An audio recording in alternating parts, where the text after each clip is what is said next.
over the next coming days, where photos start to emerge on social media, that Emma begins to piece together exactly what has happened to her that night.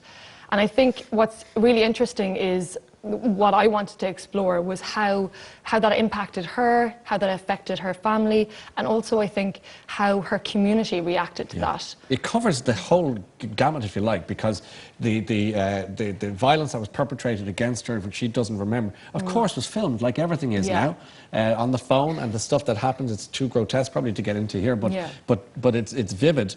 And it's all commented upon on Facebook by people she knows, and gradually the family begin to disintegrate a little bit, and she can't come to terms with it. And again, you're touching on a whole heap of issues that all revolve around this idea of rape culture and the language around it. Tell me about that. I mean, I think when you say the term rape culture, people get really confused because they say, well, we don't live in a society that, you know, outwardly promotes rape. And I think it's much more subtle than that, and it's much more insidious than that. So, you know, it's when you're listening to pop songs that are telling, you know, women that, you know, that we know that you want it, and talking about blurred lines, or a case in Montana where a 50-year-old man who raped a 14-year-old girl was given a 31-day sentence because the judge said that she looked older than her chronological age. You know, here in Ireland, where a priest shakes the hand of a convicted sex offender in front of the victim outside of the courthouse.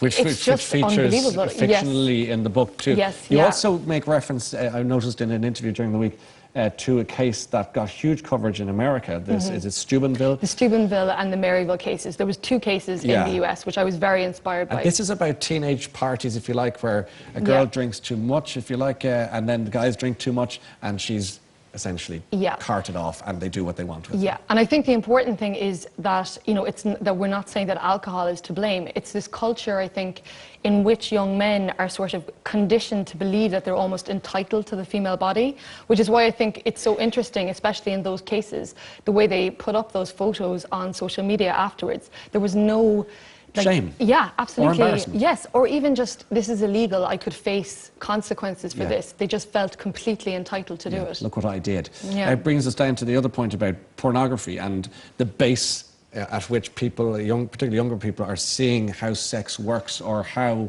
you know, romantic or unromantic it can become as a result of being conditioned by the wrong message. Yeah, absolutely. And I mean, I think when people ask me this, I think they expect me to come out and say, you know, all porn is wrong. And I'm, you know, as a consenting adult, I'm not going to say that. Yes. But I think that the porn that younger people are watching, that's, you know, that's free, that's widely available, is very violent, it's quite misogynistic, and there's a real vein of contempt for women running through it. And that's fine. You know, if you or I are watching it, you know, we are adults and we can differentiate between that and real sex.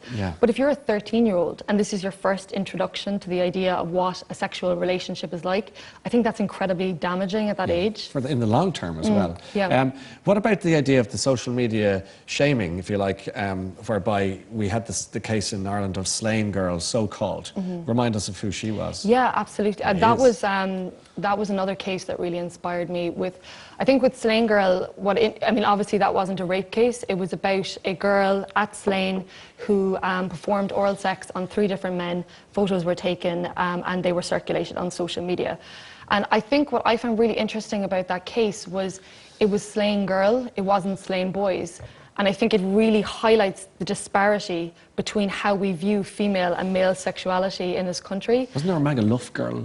There was, and that was something similar as well, where that she performed sexual acts on a number of different men. And it's not that I'm advocating this as, you know, a great thing to do for a teenager, but I just think it's the way in which we hold young women up to a much higher moral standard. Why do we do that? I have no idea, because it's like, oh, boys will be boys, and, you know, they can't help themselves, and it's so insulting to men as well. It's incredibly reductive. Yeah.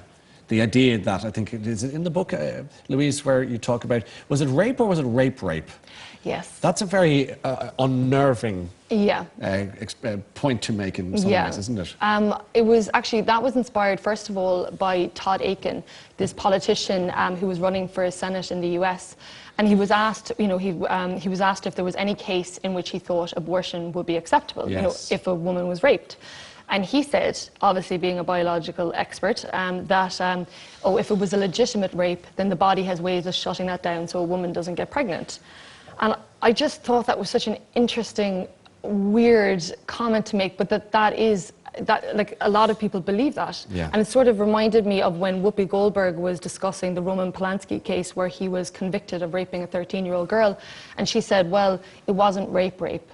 And she said that? Yeah, she said that on her talk show. And I think it's that way in which we try and categorize rape, you know, that there's certain degrees of it that we think are more, I suppose, acceptable or more authentic than others. There's a piece in your book that, again, and the reason I think that the book is important is because it talks about so many aspects of this awful world in a way that will resonate with so many families and people around the country.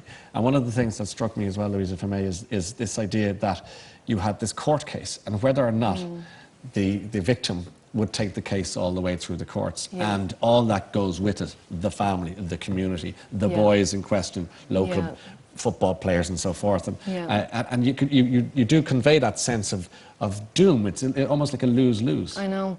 Well, I mean, I did a lot of research when I was writing this book, and you know, I spoke with Mary Crilly from the Cork Rape Crisis Centre, who was an incredible woman. And you know, she said that a study in 2006 showed that I think only 15% of all women who will come into the Rape Crisis Centre will actually try and take a case against the perpetrator. And if you think of what a tiny minority of people who are actually raped even go to the Rape Crisis Centre. I mean, the numbers are dismal, and I think Ireland has one of the lowest conviction rates in Europe for rape. Which of course begs the question, how many are not reported? Yeah, I know. And remain and silent victims who... Well, I mean, once I started talking about what this book was going to be about, and since it's been published, the amount of emails that I've received from women, and a lot of them who are friends of mine, that we'd never discussed it before. And the one line that I think is really interesting that keeps coming up was, it wasn't rape, but it wasn't right. And it's this sort of idea of dubious consent where, you know, there's a lot of drink taken, and, you know, there's a line in the book where one of the characters says, you know, you didn't say no, and the other girl says, well, I didn't say yes either. And I think that's the sort of crux of the matter, and I think consent is just such a huge issue, and it's something that we really need to start talking about.